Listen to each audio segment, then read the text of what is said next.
یہ انٹرنیٹ کا پرابلم ہے تھوڑا. یہ دیکھیے، اب دیکھیں ایمان کا دو مظہر ہے. پہلا مظہر ہم نے دیکھا، ایمان کا پہلا مظہر نماز ہے اور دوسرا مظہر زکوٰۃ ہے. ایمان والا کیسے پتہ چلے گا؟ اپنی نمازوں کی حفاظت کرنے سے پتہ چلے گا ایمان والا ہے، اور دوسرا ہے کہ وہ زکوٰۃ بھی ادا کرتا رہتا ہے، اپنی زکوٰتوں کو ادا کرنے والا ہے. اور شریعت کے یہ دو سب سے بڑے حکم ہیں، انہی پر شریعت کا دار و مدار ہے.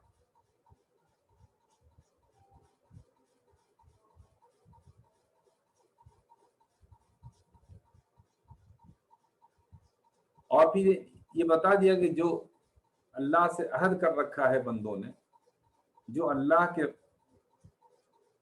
نے اس سے عہد لیا تھا، یا جو امانت اللہ نے اس بندے کے ذمے کی ہے، یہ ان کا پاس کرتے ہیں.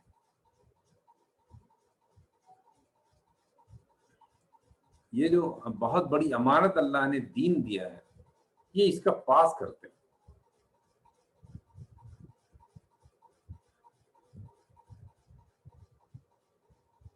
اور پھر آخر میں دوبارہ اسی بات کو دہرایا ہے کہ یہ لوگ نمازوں کی حفاظت کرتے ہیں، اور ان کی نماز ایک شہر پناہ کی طرح ان کے پورے دین کی حفاظت کرتی ہے. اور جو لوگ ان صفات کے حامل ہوں گے وہی خدا کی جنت کے وارث ہوں گے، اور یہی اصل کامیابی ہے.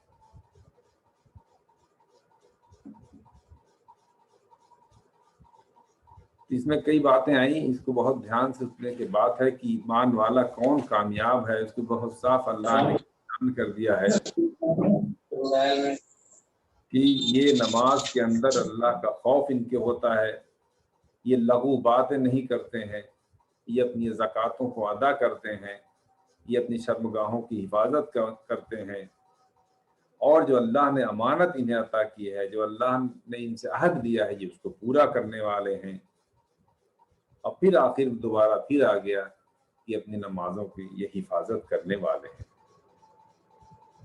اور ان صفتوں کے جو مالک مومن ہیں ان کے بارے میں کہہ دیا اولئک هم الوارثون، یہی لوگ وارث ہوں گے، الذین یرثون الفردوس، یعنی جنت میں جو فردوس ہے، جنت الفردوس ہے، یہ اس کے وارث ہوں گے. الذین یرثون الفردوس ہم فیہا خالدون، اور اسی میں یہ ہمیشہ رہیں گے.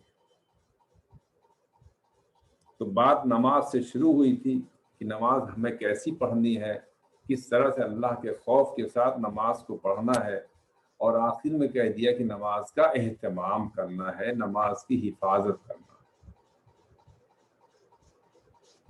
نماز ایسا نہیں کہ ہم جب چاہیں پڑھیں جب چاہیں چھوڑ دیں. جب بھی چند لوگ اکٹھا ہوتے ہیں، کوئی فنکشن ہوتا ہے، تو سب سے پہلے ہم نماز چھوڑتے ہیں، بجائے اس کے اور لوگوں کو نماز کی طرف لے جانے کے پورا کا پورا گھر نماز چھوڑ دیتا ہے.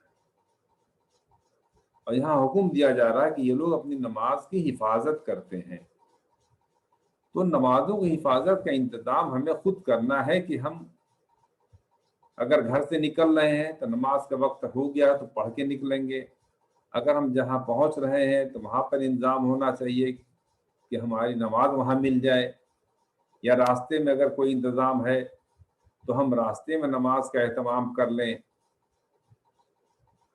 لیکن یہ اہتمام بہت ضروری ہے، یعنی جب ہم گھر پر ہوں تو بھی، اور جب گھر سے باہر نکلیں،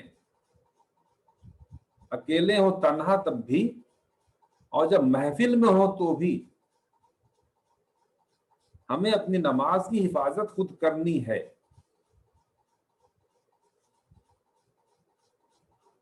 کیونکہ اس کی کوئی بخشش، کوئی چھوٹ نہیں ہے.